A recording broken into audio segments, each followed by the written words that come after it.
If you watched the ITV telethon over the bank holiday weekend, you could be forgiven for not knowing that some disabled people not only object to it, but think it will do infinitely more harm than good.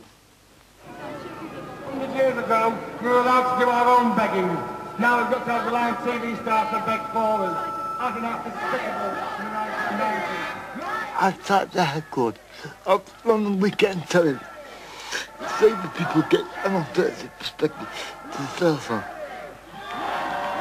Firstly, the telethon creates an image of disabled people, which is that we're helpless and that we're passive and that we're in need.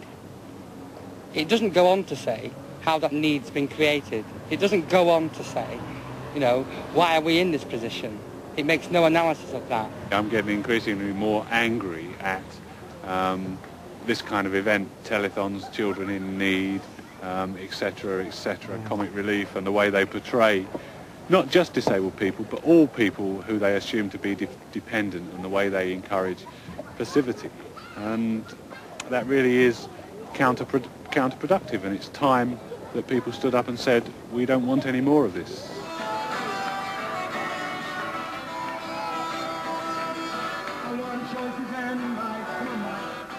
Mike Oliver was one of the key speakers at the demonstration. All those people in the building opposite are begging on our behalf. And if they're listening, we want to tell you, you don't have our permission.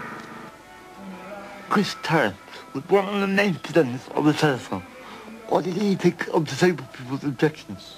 I don't believe that the disabled people in this country don't gain from the vast sums of money that are raised. I mean, they must do. Their lives, I mean, the whole thing surely is to make their lives better and happier. And that, I mean, that's the aim of it. Right. I mean, are you saying that everybody disabled in this country doesn't want to know about the money that telethons raise? Because I don't believe that.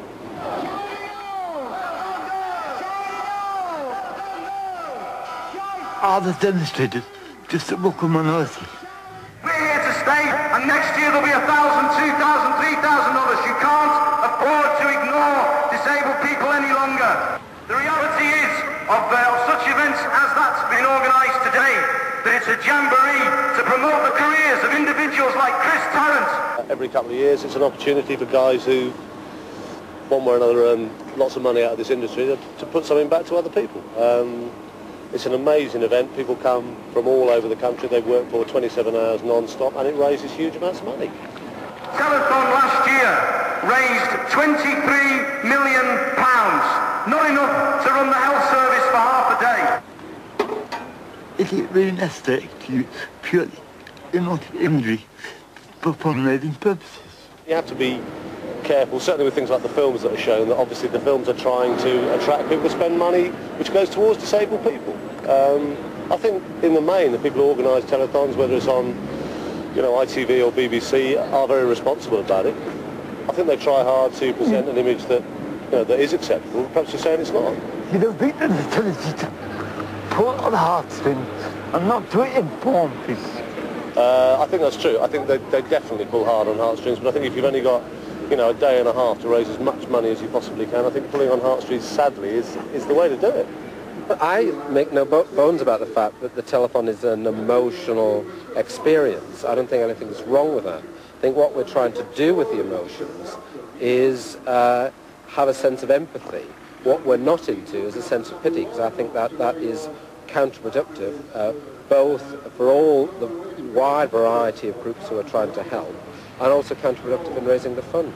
We don't want your patronage. What we want is your support for our equal rights as disabled people, campaigning against segregation. A key argument is to do with rights, not charity. And I am a strong believer in more rights for disabled people. But equally, I think we've got to be conscious of Britain as it is today. And what Telethon is trying to do is help people along that road to a better understanding as to why disabled people need a much better rights framework within which to live their own lives. And indeed, one of the things which Telethon will be doing with the funds which comes from the Telethon is to help a whole variety of self-help initiatives involving disabled people. The ultimate self-help group in Britain is the British Council of Organisations of disabled people. Despite its public members being present at the demonstration, the BCOD people was not formally represented. Ironically, some of its member groups have applied for past telephone funding. We apply for money in order to run our organisation, and we don't basically mind where we get that money for, because we use the money in order to gain our human rights.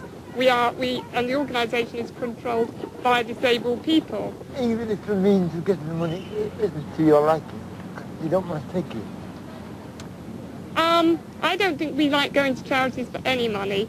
We feel that the money should come through basic government resources and through government funding. We believe that we should have we basically believe that we should have things like transport, accessible housing, etc.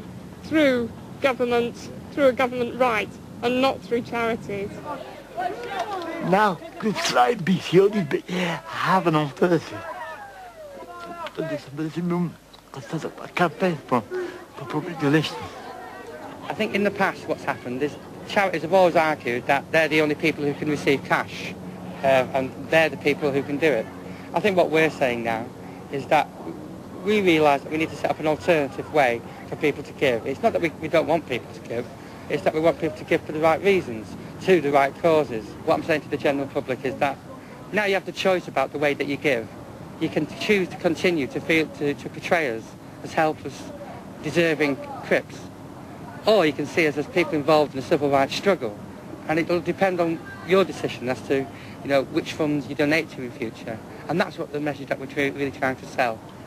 It's always easy at the beginning of a new fund to be sceptical and say it's not going to take off.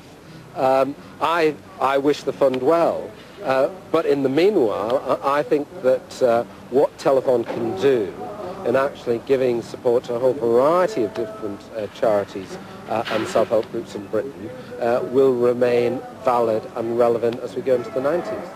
As the disability movement enters the 90s, its objective to televised fundraising increases.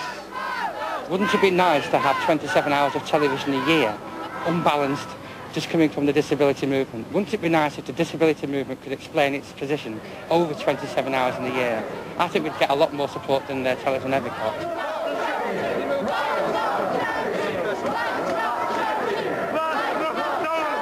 The disabled are not professionals at running television programmes, and in the end, I mean, the people who run it are sort of top heads of life entertainment, controllers from all over the network, and they are providing the best way, really, they think, of handling both worlds, in pleasing the disabled and also, I mean, trying to entertain them. We're going to present disability as a civil rights issue.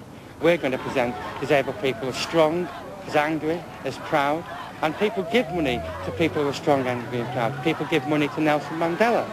People give money to Greenpeace because it's issues that concern them. And we want to concern people with the issues rather than the tragic cases that are wheeled out year after year on telephone. Clearly, the people who are here are not yet convinced that we've got it right. And in one sense, part of the success of telethons is that we've actually spent more time talking to people, and I think ITV has made a contribution towards allowing people with disabilities to actually have a much better profile. And that, I think, is the consequence of that sort of continued contact. Discrimination really happens. If you're disabled, you're far more likely to be unemployed. If you're disabled, you're far more likely to have a beggar status, to be in poverty, to be prevented from access to public buildings,